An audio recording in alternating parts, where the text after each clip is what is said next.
আচ্ছা, আজকে যদি মার্চ মাসের এটা শেষ ক্লিপ তৈরি হবে। প্রশ্ন: ভারত বাংলাদেশ পর্যটন মেলা কোথায় আয়োজিত হয়েছিল? উত্তর: ঢাকা। তারপরে প্রশ্ন হচ্ছে, তেলেঙ্গানার রাজ্যপালের নাম কি? সেটা হচ্ছে উত্তর হচ্ছে তামিলিসাই সৌন্দরাজন। এটা কারেন্ট অ্যাফেয়ার্সে এলো কেন? কারণ সব রাজ্যে তো রাজ্যপাল আছে। তার কারণ হচ্ছে এই তেলেঙ্গানার রাজ্যপাল তামিলিসাই সৌন্দরাজন তিনি পদত্যাগ করেছে। সচরাচর কোনো রাজ্যপাল তো এরকম পদত্যাগ করে না।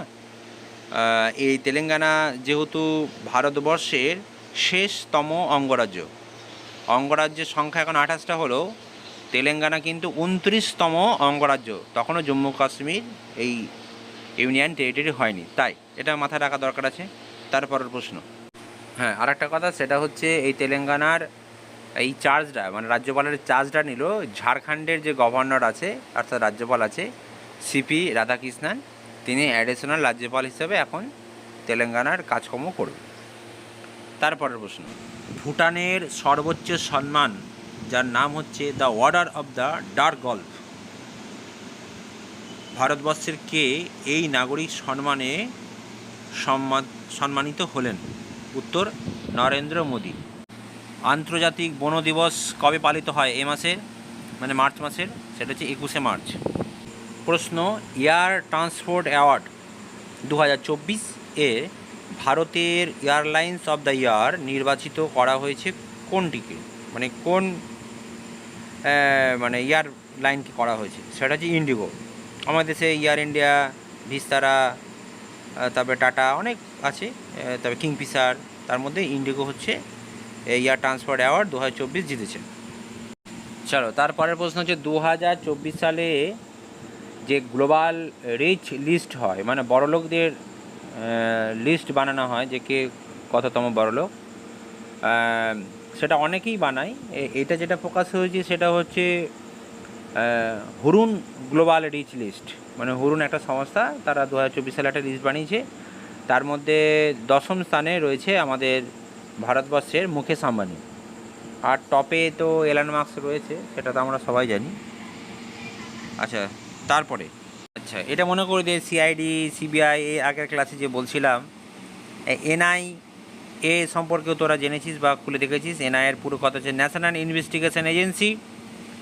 তা এটা কি কাজ করে না করে এর আগে করানো হয়েছে, তাই ওগুলো তোরা দেখে রাখবি যদি ভুলে দিয়ে থাকিস। তা এরকম যে সংস্থা আছে এনআইএ, এ ভারতবর্ষের এনআইএর যে ডিরেক্টর মানে ডিজি, ডিরেক্টর জেনারেল, কে নতুন নির্বাচিত হলেন?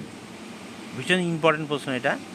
তার নাম হচ্ছে সদানন্দ বসন্ত ডেট। 2024 সালে যে ভোটটা হয়ে গেল, নির্বাচন কমিশন ছিল কে তোরা জানিস, সেটা হচ্ছে রাজীব কুমার। আর এই নির্বাচন কমিশনার মানে কমিশন এই যারা প্রতিবন্ধী, যারা উঠে আসতে পারে না বা অসুবিধা হয়, ভোট দিতে অসুবিধা হয়, স্বাভাবিকভাবে ব্যাপার, দেখবি প্রতিবন্ধীরা ম্যাক্সিমাম ভোট দিতে আসে না, 2-1টা ছাড়া দেখা যায় না এদের। তাদের জন্য একটা সহজ সরল একটা উপায় বার করেছে, একটা অ্যাপস বার করেছে। তার নাম কি? সেটা হচ্ছে প্রশ্ন। তার নাম হচ্ছে সাক্ষম অ্যাপস। খুব ইম্পর্টেন্ট প্রশ্ন এটা।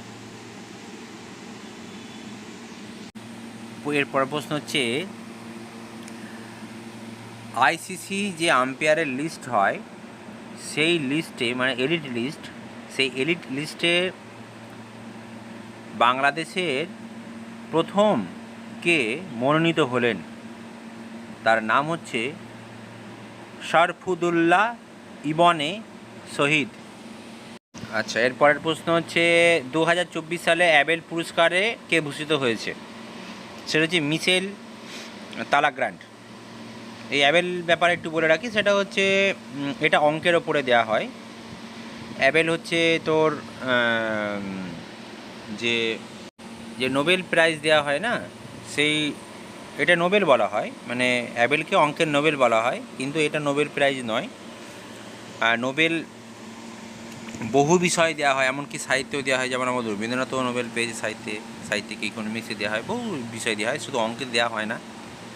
তার কারণ আছে, এরকম একটা হাসির মজার ঘটনা, মনে নয়, এটা সত্য ঘটনা। বলি, গল্প করতে ভালো লাগে তো। সেটা হচ্ছে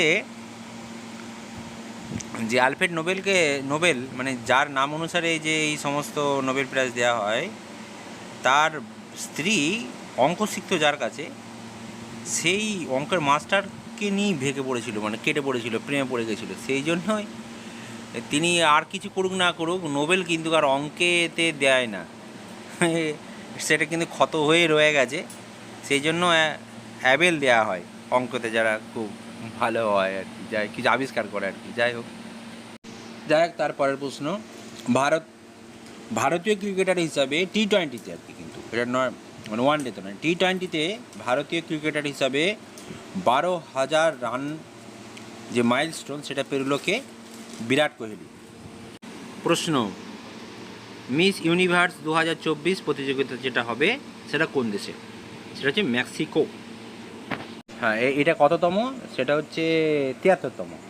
তারপরের প্রশ্ন, যে জম্মু কাশ্মীর ও লাদাখ, একটাই হাইকোর্ট জম্মু কাশ্মীর লাদাখ মিলিয়ে, কোর্টের অতিরিক্ত বিচারপতি হিসেবে কে শপথ গ্রহণ করেছে? আগেও বলেছি জম্মু কাশ্মীরকে নিয়ে যে প্রশ্ন তোরা কভার করবি, আমিও চেষ্টা করছি। তার নাম হচ্ছে মোহাম্মদ ইউসুফ ওয়ানি।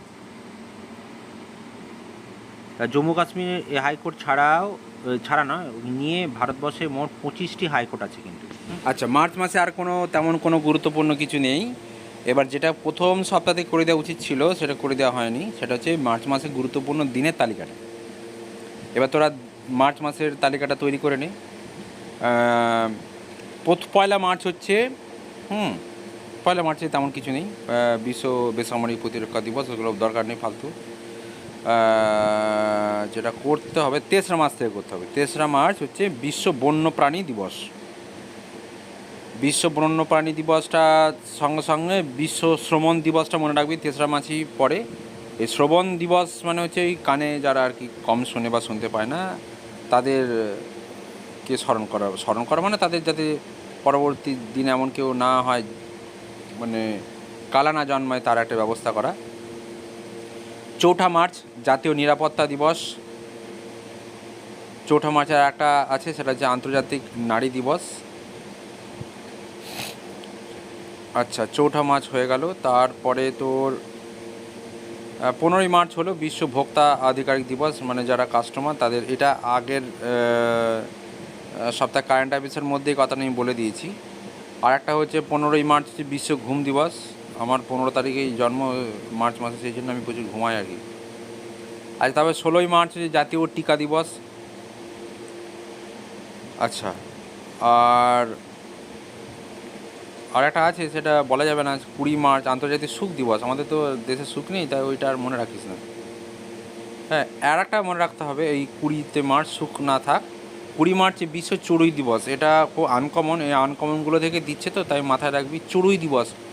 কারণ চীনে অনেক চড়ুই মারা গেছিলো। এবার চড়ুই নাকি আমাদের পরিবেশকে অনেক রকমভাবে সুস্থ স্বাভাবিক রাখে, সেগুলো আলোচ্য বিষয়, এরকমভাবে বলা যাবে না।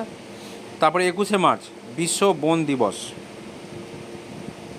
হ্যাঁ, তারপরে হচ্ছে বিশ্ব জল দিবস হচ্ছে 22শে মার্চ। 23শে মার্চ হচ্ছে বিশ্ব আবহাওয়া দিবস। আর 23শে মার্চ কিন্তু শহীদ দিবসও বটে। আচ্ছা, এর মধ্যে ইম্পর্টেন্ট হচ্ছে 24শে মার্চ বিশ্ব যক্ষা, অর্থাৎ যক্ষাটাকেই টিবি বলে কিন্তু। হ্যাঁ, টিউবারকিউলোসিস রোগটার নাম হচ্ছে টিবি শর্টে বলে। আমাদের সুকান্ত মারা গেছিলো টিবি রোগে, কবি সুকান্ত। আচ্ছা, এবার 27শে মার্চ হচ্ছে বিশ্ব থিয়েটার দিবস। বিশ্ব থিয়েটার দিবস আর যক্ষা দিবসের ইয়েটা মনে রাখতে হবে, কী বলে ওটাকে, টাইম লাইনটা। 2024 সালে তো ট্যাগ লাইন দেয় 24শে মার্চ যক্ষা, মানে টিভি যে থিম ছিল, তার সেই থিমটা হচ্ছে ইয়েস উই ক্যান টিভি। হ্যাঁ, মানে we can end TB. We can হলে তো আবার মানেটা পাল্টে যাবে, উই ক্যান এন্ড টিভি। আর 27শে মার্চ বিশ্ব যে থিয়েটার দিবস, সেটাতে ছিল theatre and a culture of peace. এ দুটো ইম্পর্টেন্ট, মনে রাখবি। ব্যাস, এটুকুনি। আগের যে ভয়েস নোটগুলো দেওয়া হয়েছিল মাঝে মধ্যে শুনবি, এগুলো শুনতে শুনতে একটা ধারণা তৈরি হয়ে থাকবে। তারপরে তোরাও তো এখন বিভিন্ন রকম ম্যাগাজিন পত্রিকা বা ঘরের ভেতরে যে বই টইগুলো আছে সেইগুলো নিজেরা আলোচনা করবি। তারপরে রেডিও শোনার অভ্যাসটা একটু কর, দেখবি মোটামুটি কারেন্ট অ্যাফেয়ার্সে কোনো অসুবিধা হবে না। মার্চ মাস এই পর্যন্ত করলেই হবে, এর পরেরটা নেক্সট এপ্রিল থেকে শুরু করবো। ঠিক আছে, টাটা।